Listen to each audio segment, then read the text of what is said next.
Voilà, merci à nos bien-aimés pour ce temps de louange. Bonjour à toutes et à tous, heureux de vous retrouver ce matin. Bonjour à ceux qui nous suivent également en ligne, ils sont de plus en plus nombreux et on se réjouit de tout cela. On va demander au Seigneur sa grâce sur ces moments et sans plus tarder, eh bien, nous allons ouvrir sa parole. Seigneur notre Père, nous te bénissons et nous nous réjouissons de pouvoir maintenant ouvrir ta parole. Notre désir, Seigneur, c'est que tu puisses encore te révéler à nos cœurs pour nous permettre de grandir dans notre foi, dans notre marche avec toi, Seigneur, que nos cœurs ce matin soient pleinement ouverts, disposés, réceptifs. Merci pour l'action de ton esprit dans nos vies, dans le nom de Jésus. Amen. Amen.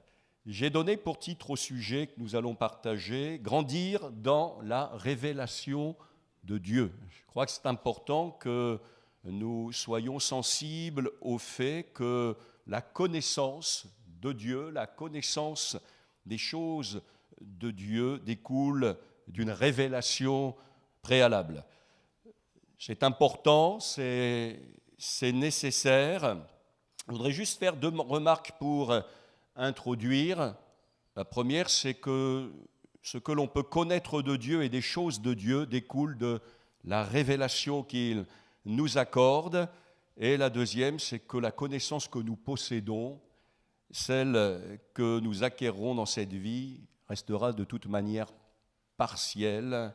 Nous ne connaîtrons à fond le Seigneur que lorsque nous serons près de lui. Alors le texte est dans 2 Corinthiens chapitre 2 versets 7 à 10. L'apôtre Paul déclare ceci: « Nous prêchons la sagesse de Dieu, mystérieuse et cachée, que Dieu avant les siècles avait prédestinée pour notre gloire. Sagesse qu'aucun des chefs de ce siècle n'a connue, car s'il l'avait connue, il n'aurait pas crucifié le Seigneur de gloire. Mais comme il est écrit, ce sont des choses que l'œil n'a point vues, des choses que l'oreille n'a point entendues et qui ne sont point montées au cœur de l'homme. Des choses que Dieu a préparées pour ceux qui l'aiment. Dieu nous les a révélées par l'Esprit. C'est Dieu qui révèle. » Je disais il y a quelques instants, version Darby de 1 Corinthiens 13, verset 12 nous dit ceci: « Maintenant je connais en partie, mais alors, lorsque nous serons près du Seigneur, je connaîtrai à fond, comme aussi j'ai été connu. » La première chose que j'aimerais souligner ce matin, c'est que la connaissance de Dieu, la véritable connaissance de Dieu, ne consiste pas en savoir, en désavoir. On peut savoir beaucoup de choses exactes, beaucoup de choses conformes aux Écritures et ne pas connaître Dieu. Aussi surprenant que ça puisse paraître. La connaissance de Dieu ne consiste pas en savoir. Job, dans le livre de Job, chapitre 43, verset 3, va le reconnaître. Il dit « Oui, j'ai parlé sans les comprendre, de merveilles qui me dépassent et que je ne conçois pas. » Ça ne veut pas dire que Job était dans l'erreur, ça ne veut pas dire qu'il a dit des choses qui n'avaient pas de sens, mais à travers tout ce qu'il a vécu, je dirais même à travers tout ce qu'il a souffert, d'épreuves dans sa vie, eh bien cet homme est parvenu à la connaissance véritable de Dieu. On peut dire qu'à travers ce qu'a été pour lui le cursus de l'épreuve, pardonnez-moi l'expression, Job est parvenu à la connaissance véritable de Dieu en ce que Dieu s'est révélé à lui par ce moyen. Ainsi Dieu se révèle. Cette connaissance de Dieu ne consiste pas en savoir, mais en la révélation de sa personne et de sa pensée. Alors j'en arrive à la notion de révélation. Qu'est-ce que ça veut dire? La révélation dans la Bible, je cite, c'est un acte divin par lequel Dieu communique à l'homme les choses et les vérités qu'il ne pourrait découvrir par lui-même. Je répète, un acte divin par lequel Dieu communique à l'homme les choses et les vérités qu'il ne pourrait découvrir par lui-même. On a chanté tout à l'heure, j'ai cherché, j'ai tourné, j'ai fouillé, personne. Et à un moment donné, eh bien, Christ s'est offert à nous comme la solution, comme la réponse. Encore a-t-il fallu que le Christ soit révélé à notre cœur. Beaucoup de religieux, beaucoup de gens qui ont des savoirs, eh bien, ne le connaissent pas. Parce qu'on ne peut le connaître que si Dieu, par son esprit, l'a préalablement révélé à notre cœur. Il nous est en quelque sorte caché. Je suis donc sur cette notion de révélation. Le mot qui est traduit par révélation, on peut le traduire par dévoilement. Ce mot grec, c'est apocalypsis, qui a donné lieu en français à apocalypse. On a le livre de l'Apocalypse. Quand on parle de l'Apocalypse, les gens tout de suite s'effraient, la fin du monde. Et il est vrai que dans le livre de l'Apocalypse, il y a des vérités qui ont été révélées à l'apôtre Jean, qui concernent précisément la fin des temps. C'est un dévoilement, une révélation de ce qui était jusqu'alors caché. Et le livre de l'Apocalypse, d'ailleurs en anglais il est traduit par révélation, on devrait l'appeler le livre de la révélation, eh bien nous dévoile les choses qui, jusqu'à ce qu'elles soient dévoilées, étaient cachées et ne se révéleront pleinement que lorsqu'elles arriveront. Alors Apocalypse chapitre 1er, verset 1er, il y a ce verset, révélation de Jésus-Christ. Apocalypsis, révélation de Jésus-Christ que Dieu lui a donnée pour montrer à ses serviteurs les choses qui doivent arriver bientôt. Alors ce matin, je ne vais pas vous parler de ce qui du contenu du livre de l'Apocalypse, ce n'est pas le sujet. Apocalypsis, c'est un mot qui est formé de deux mots. Alors ce n'est pas pour faire une étude détaillée, mais c'est important quand même les mots et le choix des mots, puisque vous savez que toute l'écriture est inspirée de Dieu, elle a été soufflée hors de Dieu, elle est inspirée jusque dans les mots qu'elle emploie pour bien exprimer sa pensée. Alors il est formé de deux mots.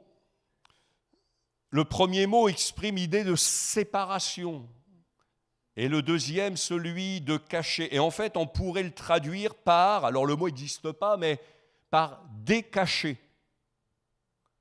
Quand Dieu révèle, il décache. Merci de garder tout au long de ce message bien cette pensée qu'il y a des choses cachées, qui à un moment donné sont révélées, et que c'est Dieu et que Dieu seul les révèle. Dans ce livre de l'Apocalypse, par l'envoi de son ange, Jésus fait connaître à Jean des choses qui étaient tenues cachées jusqu'alors et qui se révéleront le moment venu. Mais je voudrais dire ceci, c'est que Dieu, dans sa nature, Dieu ne veut rien cacher aux hommes. Dieu ne se cache pas. La Bible dit en revanche que ceux qui le cherchent le trouvent.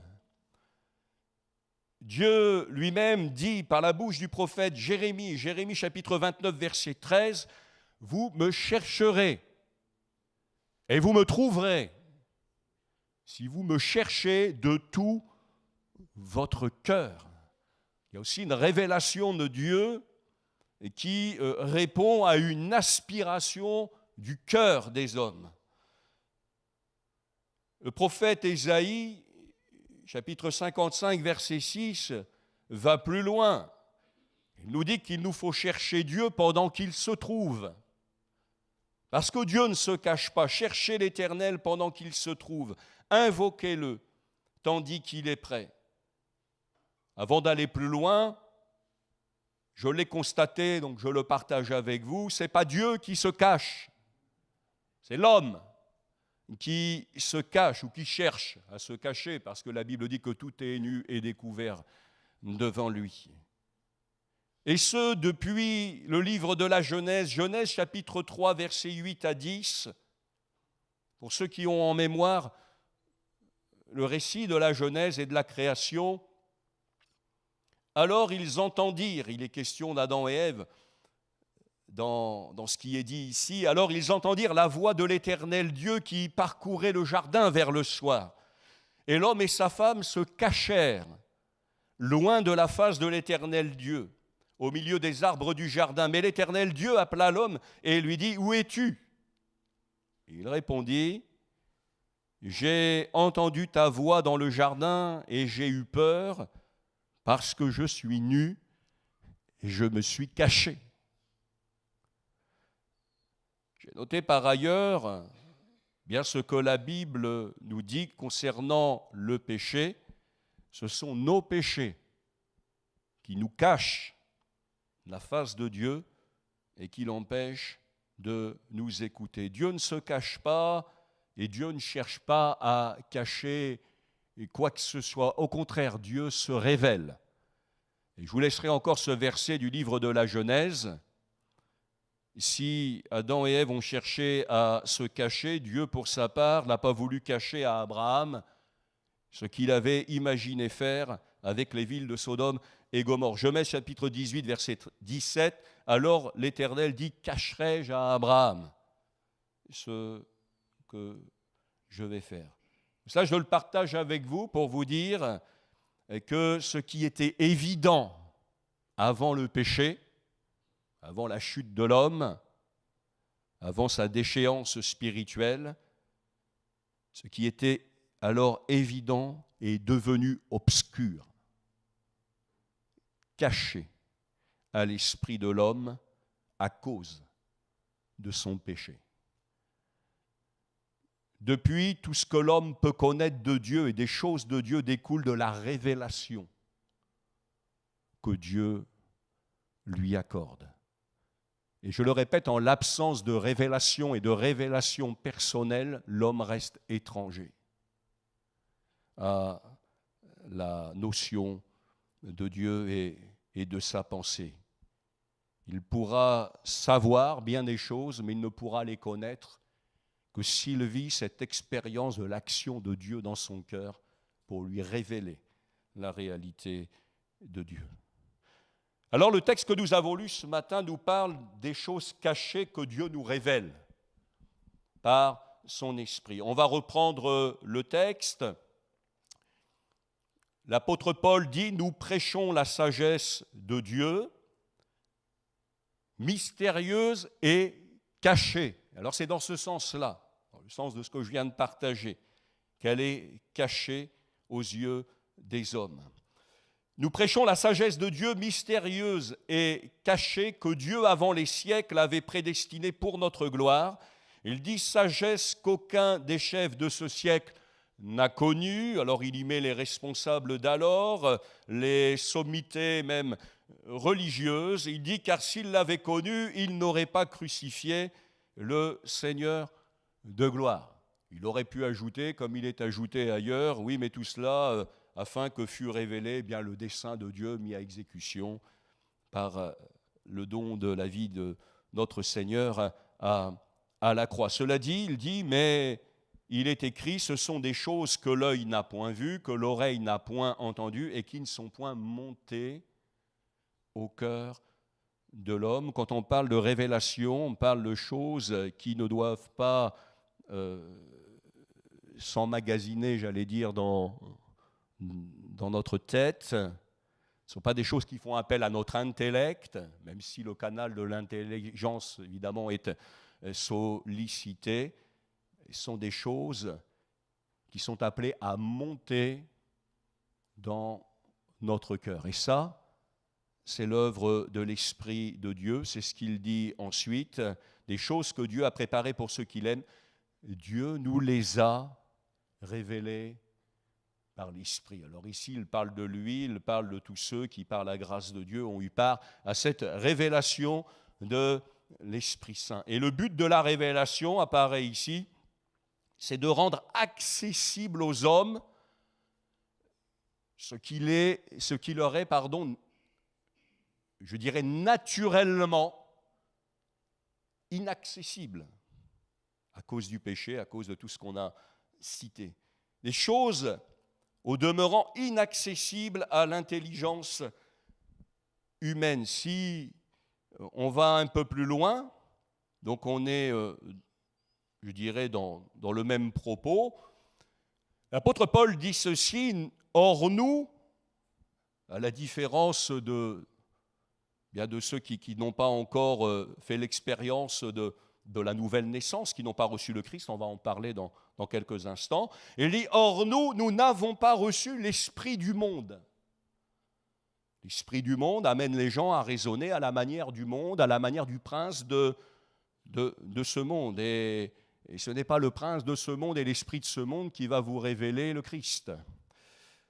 Il dit: nous n'avons pas reçu l'esprit du monde, mais l'esprit qui vient de Dieu. Dans quel but? Afin que nous connaissions. Et ici, on parle de la connaissance véritable. Nous avons reçu l'esprit qui vient de Dieu afin que nous connaissions les choses de Dieu, les choses que Dieu nous a données par sa grâce. Alors après, il parle du ministère de la prédication, du témoignage chrétien dans le monde. Il dit: et nous en parlons non avec des discours qu'enseigne la sagesse humaine. Il existe une sagesse dans ce monde, une manière de faire, une forme d'éloquence qui, quelque part, lorsqu'elle s'exprime, produit ses effets. Mais la Bible dit que ce qui est né de la chair est chair. Il n'y a que ce qui est né de l'esprit qui est authentiquement spirituel. Je referme la parenthèse, mais il dit: mais nous n'en parlons pas avec les discours qu'enseigne la sagesse humaine, mais avec celle qu'enseigne l'esprit. Et il dit: employant un langage spirituel pour les choses spirituelles. Pour en arriver à ce qui suit, il dit: mais l'homme animal, naturel, il y a l'une et l'autre au niveau des traductions, l'homme animal, il y a, c'est vrai, une forme d'animalité chez l'homme. Mais l'homme animal, l'homme à l'état naturel, il ne reçoit pas les choses de l'Esprit de Dieu. Elles sont une folie pour lui et il ne peut les connaître parce que c'est spirituellement qu'on en juge. Ça veut dire quoi? Bien, ça veut dire qu'il est des choses, même si on cherche à bien les exprimer, même si on cherche à bien les expliquer, même si elles sont authentiquement bibliques, fondées sur la parole de Dieu, bien, il faut comprendre que la parole va accomplir son œuvre dans la mesure où le Saint-Esprit va corroborer cette parole pour la rendre vivante au cœur de l'homme, pour que les choses qu'elle contient, pour que les choses qu'elle proclame puissent monter dans son cœur. Il dit que pour l'homme naturel, bien c'est une folie. C'est une folie, c'est quelque chose qui ne tient pas, c'est quelque chose qui n'a pas de sens.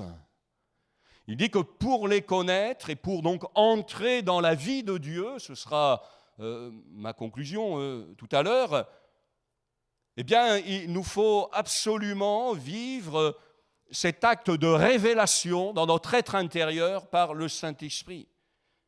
Il ne peut les connaître parce que c'est spirituellement qu'on en juge. Et on ne peut juger spirituellement des choses que si on a eu part à, alors pardonnez-moi si j'emploie des mots parfois un peu techniques, mais à la régénération de l'esprit. C'est l'œuvre du Saint-Esprit que de régénérer les cœurs, que de les rendre à la vie. La Bible dit, si quelqu'un est en Christ, il est une nouvelle créature. Les choses anciennes sont passées, voici toutes choses sont devenues nouvelles. Je n'ai pas noté le texte, mais alors que l'apôtre Paul rend témoignage de ce qu'a été son processus de conversion, il dit autrefois il était un blasphémateur, autrefois il était un persécuteur des chrétiens, autrefois il ne voulait pas entendre parler du nom de Jésus, il dit jusqu'à ce qu'il plût. Celui qui m'avait, dès le commencement, mis à part pour son service, de révéler en moi son Fils. Vous voyez, c'est l'œuvre de Dieu. L'apôtre Paul en était conscient. Avant de le prêcher, il l'a expérimenté. Et il plaît à Dieu, en effet, de révéler en nous son Fils bien-aimé. C'est l'Esprit de Dieu qui permet de connaître les choses de Dieu. Et quand je dis connaître, cela veut dire les recevoir et les apprécier à leur juste valeur. Mais là, on touche du doigt l'importance d'une vraie conversion. Une vraie conversion. J'ai noté ce point, conversion, régénération et révélation. Alors c'est vrai que pour vivre une vraie conversion, il faut déjà avoir eu part à une forme de révélation, jusqu'à ce qu'il plût à celui qui m'avait mis à part de révéler en moi son Fils. Cela dit, lorsqu'on est entré dans cette vie nouvelle, lorsqu'on a connu cette véritable régénération de l'esprit, eh bien on a part à la révélation de Dieu. Regardez ce qui est écrit dans 2 Corinthiens chapitre 3 verset 14. Ici, il est question de gens qui connaissaient tout à fait les Écritures. Certainement, ils la connaissaient mieux que vous et moi. Mais regardez ce que l'apôtre Paul dit, et il en pleurait. Il en était profondément attristé, et c'était vraiment une préoccupation, c'était le vœu de son cœur, dira-t-il, et sa prière pour eux que le voile se lève. On parlait tout à l'heure, révélation, dévoilement, le fait de décacher. Alors ces gens, ils avaient la parole, mais Paul dit, ils sont devenus durs d'entendement. Car jusqu'à ce jour, le même voile demeure. Quand ils font la lecture de l'Ancien Testament, et ils ne se lèvent pas parce que c'est en Christ qu'il disparaît. Jusqu'à ce jour, quand on lit Moïse, un voile est jeté sur leur cœur. Mais lorsque les cœurs se convertissent au Seigneur, le voile est ôté. Ça, c'est quand on se convertit au Seigneur. Les choses qui étaient cachées deviennent alors accessibles. Les choses inaccessibles, qui étaient comme cachées au cœur de l'homme, deviennent accessibles. Un peu plus loin, 2 Corinthiens chapitre 4, versets 3 et 4, il dit « Si notre évangile est encore voilé », on a tous constaté, parfois des personnes, elles ne saisissent pas, pourtant l'évangile est prêché, l'évangile est annoncé, la croix de Jésus est proclamée, mais voilà, ils constatent ceci, et nous le constatons aussi parfois, si notre évangile est encore voilé, il est voilé pour ceux qui périssent, pour les incrédules dont le Dieu de ce siècle a aveuglé l'intelligence, afin qu'ils ne voient pas briller la splendeur de l'évangile de la gloire de Christ, qui est l'image de Dieu. Bien-aimé, la conversion au Christ nous introduit dans une vie de révélation, nous introduit dans une dimension qui est celle que Dieu veut pour notre vie, qui est de le connaître, et ça c'est l'œuvre du Saint-Esprit. J'en arrive à un autre point. j'ai noté, révélation n'est pas synonyme d'expérience sensationnelle. Révélation n'est pas synonyme de vision. On peut avoir une vraie révélation et ne pas avoir de vision. On peut avoir des visions et n'avoir aucune révélation. Alors on dirait, oui, mais dans l'Écriture, il en est question des visions. C'est vrai, Nombre chapitre 12, verset 7. Ici, on est dans l'Ancien Testament. Pour le coup, le voile du temple n'avait pas encore été déchiré. Pour le coup, nous n'avions pas encore la possibilité d'entrer jusque dans le lieu très saint par la route nouvelle et vivante que Jésus-Christ a inaugurée pour nous. On l'a partagé dernièrement. On est sous une autre dispensation, une autre économie qui n'est pas celle de la grâce. Alors effectivement, Dieu parle tantôt d'une manière. Ici, il parle à la manière de l'Ancien Testament. C'est-à-dire, il s'adresse à son peuple, soit par Moïse, soit par les prophètes.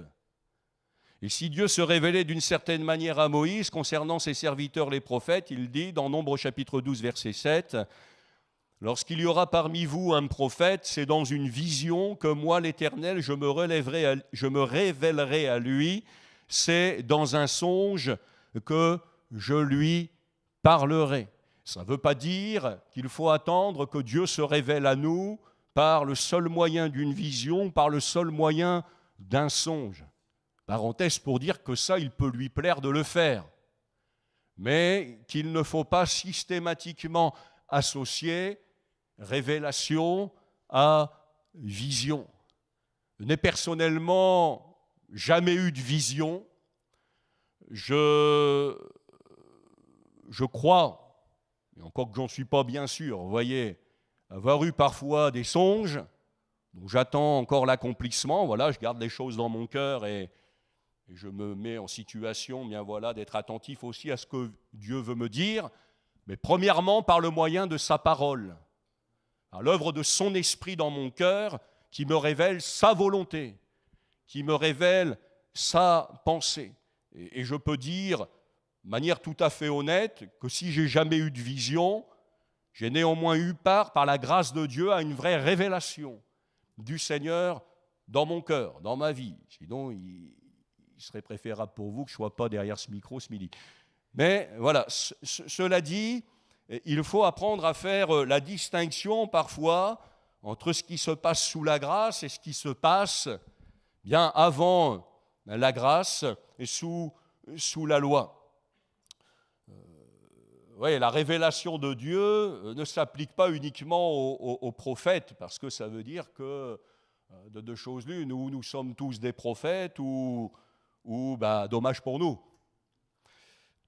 Non, l'Écriture nous dit ceci à propos de la révélation, ce sont des choses que l'œil n'a point vues, que l'oreille n'a point entendues.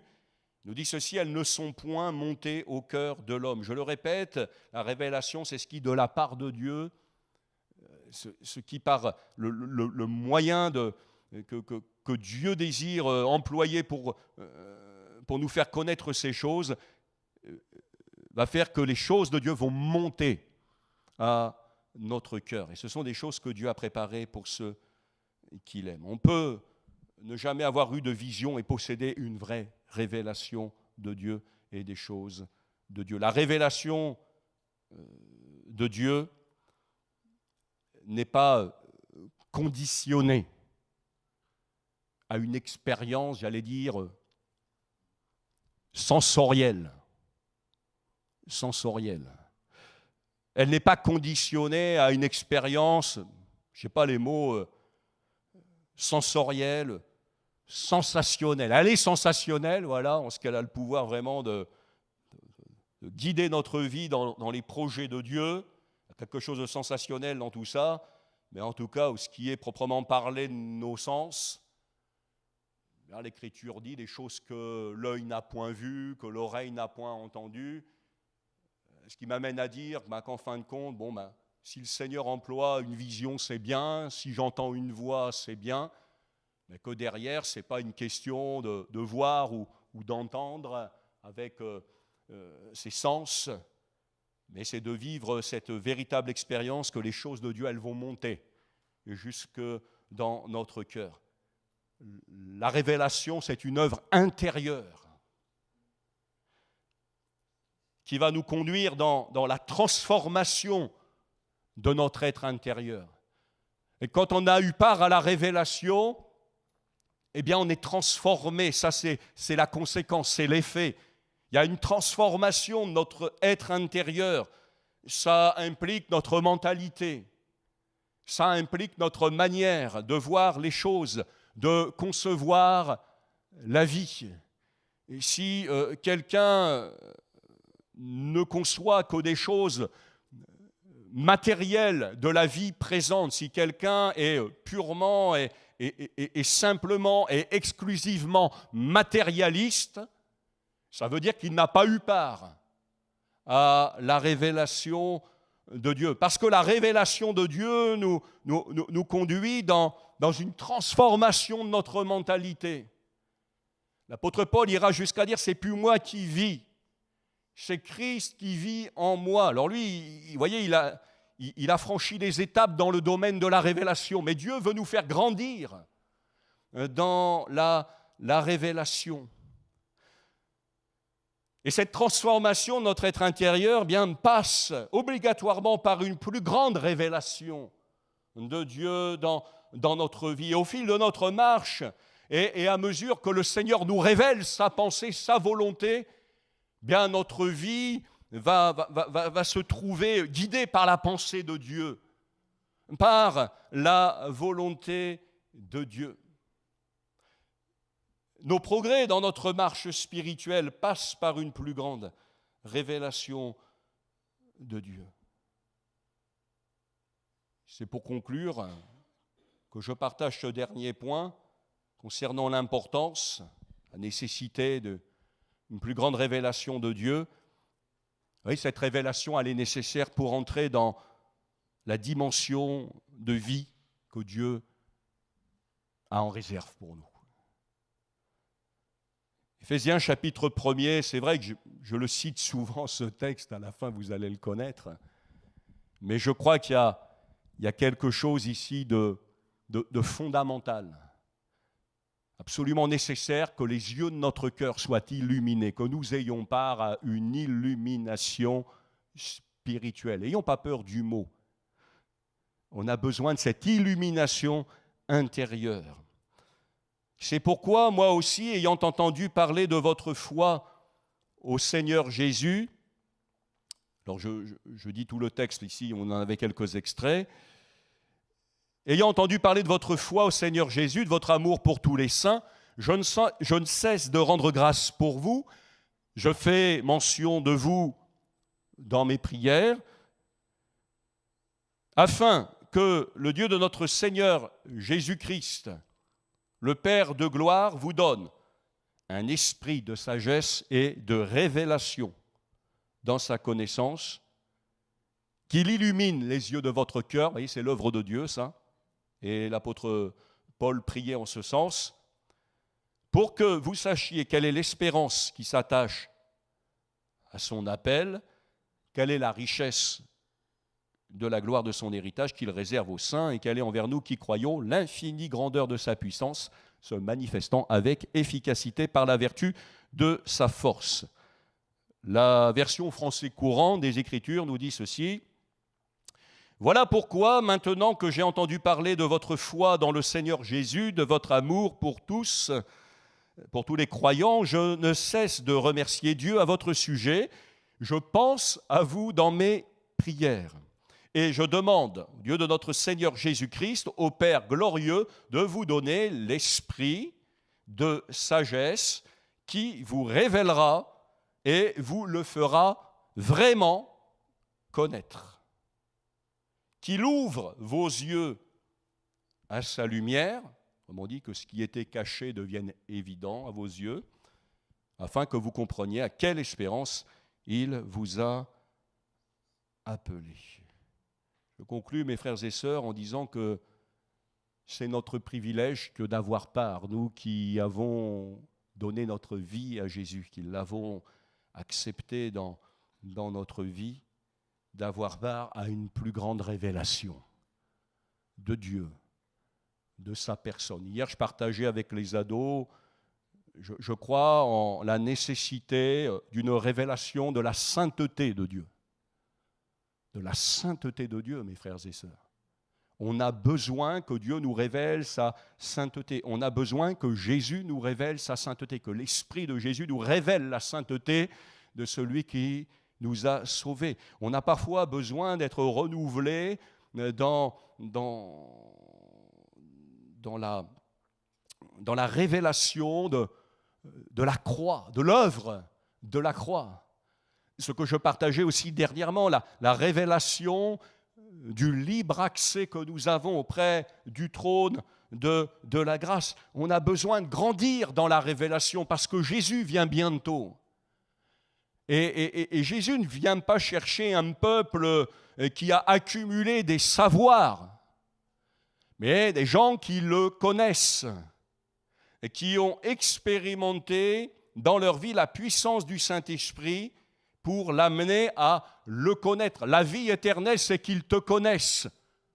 Toi, le seul vrai Dieu, est celui que tu as envoyé, Jésus-Christ. Alors toute la connaissance que nous pourrons acquérir, je l'ai cité, l'apôtre Paul le dit, nous connaissons en partie, nous prophétisons en partie, mais quand ce qui est parfait sera venu, ce qui est partiel disparaîtra. Même la connaissance que nous avons aujourd'hui de Dieu, des choses de Dieu, un jour elle disparaîtra parce que tout sera parfait auprès de notre Seigneur dans le ciel. Mais en attendant que ce qui est parfait vienne, bien je crois que nous sommes encore ce matin encouragés à développer notre relation avec Dieu, notre communion avec le Seigneur, parce que l'Esprit de Dieu ne pourra nous révéler les choses de Dieu, les faire monter à notre cœur, que si nous les désirons, que si nous les recherchons, que si nous entretenons notre communion avec lui, que si nous ne nous laissons accaparer par rien dans ce monde qui puisse nous éloigner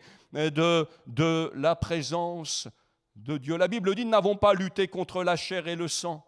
Et l'ennemi de nos âmes, il cherchera toujours à nous éloigner de Dieu. Il cherchera bien à faire en sorte que nous soyons comme privés de la révélation des choses de Dieu, privés de la révélation de ce qu'il est vraiment, jusqu'à peut-être même parfois nous conduire dans de fausses conceptions de qui est Dieu et de ce qu'est la vie chrétienne, par le moyen de faux docteurs, par le moyen de faux prophètes, par le moyen de faux évangiles.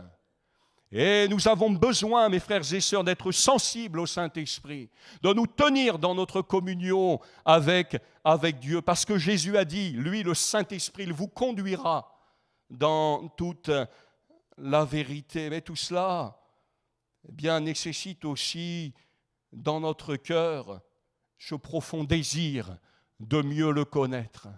Alors ce matin, est-ce que tu as envie de connaître le Seigneur ? Est-ce que tu as envie de mieux le connaître ? Je n'ai pas envie de connaître le monde dans le sens de ce qu'il peut avoir à m'offrir. Je n'ai pas envie d'être conduit dans des expériences amères qui sont le produit du péché qui agit dans le monde. Mais j'ai envie de connaître cette illumination de mon être intérieur et qui va à ce point le révéler à mon cœur, que je vais en arriver à tenir ce langage que pouvait tenir l'apôtre Paul, mais être avec Christ, c'est de beaucoup le meilleur. Alors l'évangile n'est pas un évangile d'illuminé, mais l'auteur de l'épître aux Hébreux, il dit ceci, nous le contemplons. Nous le contemplons, on ne le voit pas, Nous le contemplons par la foi, couronné de gloire, couronné d'honneur. Et cette gloire, cet honneur, bien c'est la gloire à laquelle il m'appelle. Et cela, il veut le révéler encore ce matin à ton cœur. Déjà dans l'Ancien Testament, je termine, il y a ces versets qui, je les cite, « Les choses cachées sont à l'Éternel notre Dieu, les choses révélées sont à nous et à nos enfants, à perpétuité. » afin que nous mettions en pratique toutes les paroles de cette loi. Dieu veut nous aider dans notre marche avec lui. Il veut nous aider à vivre une vie digne de la vocation qu'il nous a adressée. Mais on a besoin qu'il nous les révèle, qu'il nous révèle ces choses pour que nous puissions vivre d'une manière conforme à son appel. Jérémie 33, versets 2 et 3, « Ainsi parle l'Éternel qui fait ces choses, l'Éternel qui les conçoit et les exécute, lui dont le nom est l'Éternel. Invoque-moi et je te répondrai, je t'annoncerai de grandes choses, des choses cachées que tu ne connais pas. » Alors à moins que nous ayons acquis la connaissance parfaite, comprenons, c'est le mot de la fin, que Dieu veut encore nous annoncer de grandes, de belles choses, des choses cachées, des choses que nous ne connaissons pas encore. Alors développons, offrons au Saint-Esprit de nous communiquer ce qu'il veut nous révéler de Dieu et de sa volonté. Que Dieu vous bénisse. On va prier le Seigneur.